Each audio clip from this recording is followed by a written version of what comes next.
This Jocks 94.5 podcast is brought to you by Millennium Satellite and Video. Log on to msbnow.com. TV excellence everywhere. That's Millennium.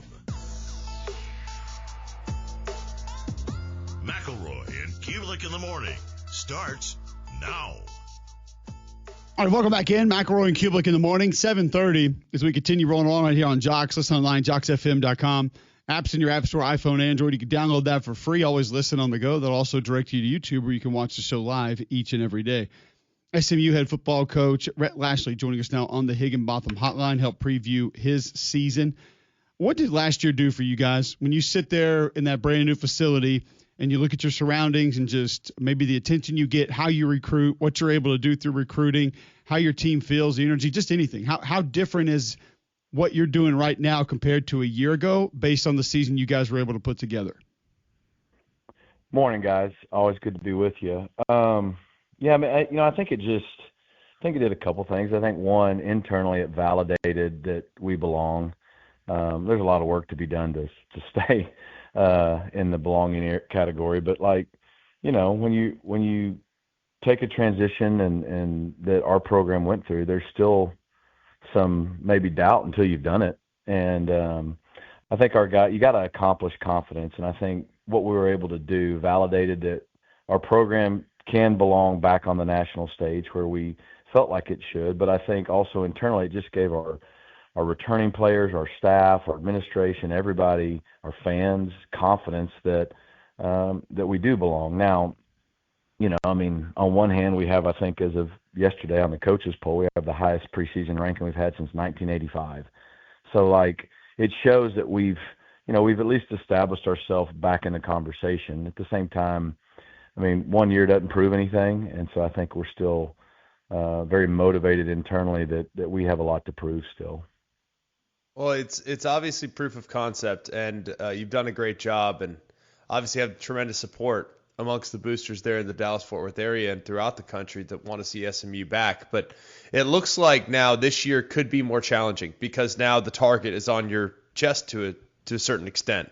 How differently has the team prepared this year, knowing that they'll be kind of more in the hunted role as opposed to the hunter? Yeah, it's a great question, and it's obviously kind of just part of the process of us building the program where we want it to be. And, back-to-back 11-win seasons, what we were able to do last year got everyone's attention. So to your point, we're not sneaking up on anybody, and no one's going to take us for granted. Last year we were 7th in the preseason poll. This year we're 3rd. So, all that stuff's great because it just proves that we've done some good things. But at the same time, I think our guys are motivated again. Like I said, we weren't picked to get back to Charlotte. Nobody's picking us to go to the college football playoff. I think there's still a little bit of, just like we felt last year, we really had to prove we belong. I think now we have to prove that, we have the ability to have sustained success.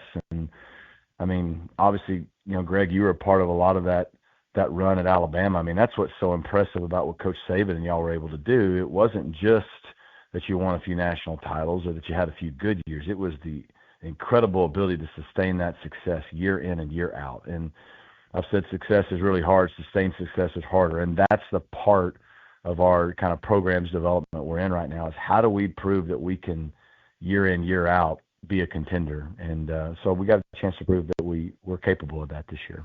Rhett Lashlee, SMU head coach, joining us on the Higginbotham Hotline. Where is your team continuity right now? And individually, I know it can be different at different positions. You add some more real talent through the portal, similar to a year ago, but you're able to make a playoff run. How can you and your coaches sort of fast forward this? How can you find a way to force that continuity a little bit faster than you normally might need? Where is that aspect of your football team today? Yeah, we've had 5 practices. We're going to have 6 today. I think it's in a good place. Every year you're building a brand new team, so no team's like the last. And so that's what's kind of exciting and fun about fall camp is you're building this year's culture, identity, continuity, as you're saying. I think offensively there's a lot of consistency because Kevin Jennings returns. And so you have a returning quarterback. We lost 2 really good players. We lost Bashard Smith.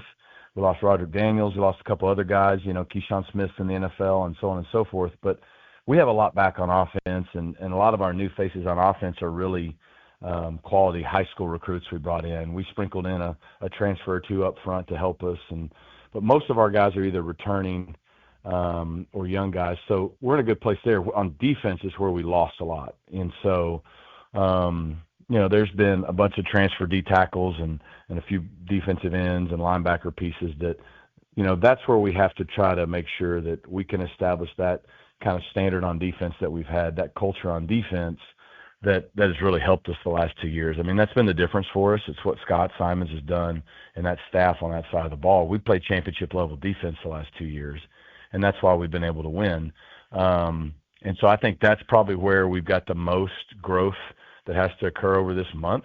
But so far, this whole team has proven that they're kind of a no-nonsense group, and they're all about accountability. I mean, they hold themselves accountable. They've done it all summer.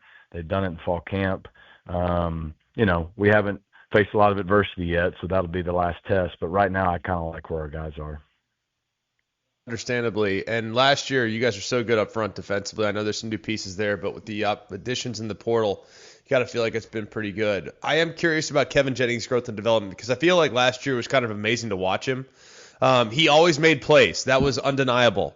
But even like fundamentally, he could clean so much up and be such a better player. Like to see what he did and to see what he might be capable of if he were to clean a couple things up, a la not dropping too deep in the pocket, 2 hands on the ball when scrambling, what have you. I mean, easy things to fix. So how much progress have you seen from him this season, this offseason, to know that he can take that next step as a player this year?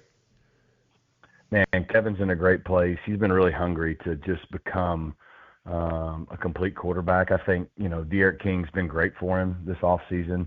When you start physically, he's added 10 to 12 pounds, which I think will really help him, as just week in, week out at this level, hold up. And even he's a little faster and stronger because of that. So he's dedicated himself physically. I think mentally he kind of went into this deal like, look, I want to be the offensive coordinator on the field. Like, I don't want to just know my job. I want to know the whole thing at a higher level. And so he really studied that in the spring and the summer. And then to your point, like whether it's fundamentally with his drops, I mean, that just comes with now he's going to be his first year as the full-time starter. He's had a full offseason knowing he was the starter for the first time, value in the football. 2 games get a lot of attention because we turned it over at an alarming rate, 1 being our last game. But in 11 starts, 9 of them he was pretty good. You know what I mean? And so I think he's got to go out and just prove that he can continue to be this aggressive playmaking style QB as you saw in the second half of that Clemson game. At the same time, value the football. And then to your point, fundamentally, there's just a lot of little areas that maybe the average person might not notice that if he cleans up, it'll just help him be a more consistent QB. And he's really motivated. 5 practices in so far. He looks like a different guy in a good way, and he was pretty darn good last year. So, we're excited about him getting out there and showing the growth he's had. Rhett, we appreciate the time, man. Thanks for hanging out with us, previewing your football team this upcoming season. I know it's a busy time, but we enjoyed it. Man, I appreciate it. Y'all didn't ask me any questions about SEC history. I'm kind of shocked. I think there were some folks that wanted us to, but hey, I feel like you said what you. If you want to expound, we'll leave the floor open for you, my friend. If you want to go, we'll go on anything. Hey, no shots were taken. I just stated an obvious fact. I don't know if people don't like it. I don't know what they want me to do about it. So hey, I appreciate you guys. Y'all are the best, Greg. Hopefully next year we get to play a little golf again, and maybe I can come out on the right side of it this time. Yeah, I look forward to it. Hopefully we won't be chipping off some bluestone to settle the end of it. So maybe we'll have a real shootout next year. It'll be fun, buddy. It's good to see you. Good talk to you. Thanks, guys. Have a good one.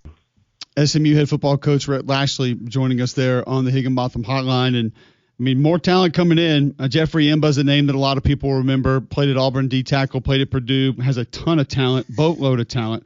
That could be somebody that you look at and say, all right, it's going to help that D-line. Trey Wilson coming in from Baylor.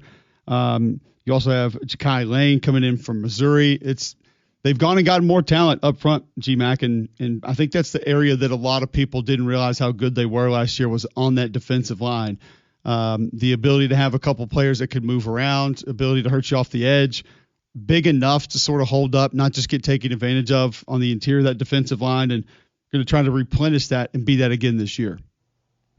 Well, what was amazing is I think even as someone that watched them and knowing and talking to Rhett before the season and talking about what they were trying to do, their full attention was on trying to be good along the offensive and defensive lines. That was what was concerning, because they knew that was the biggest jump from where they were in the American to where they were going in the AAC.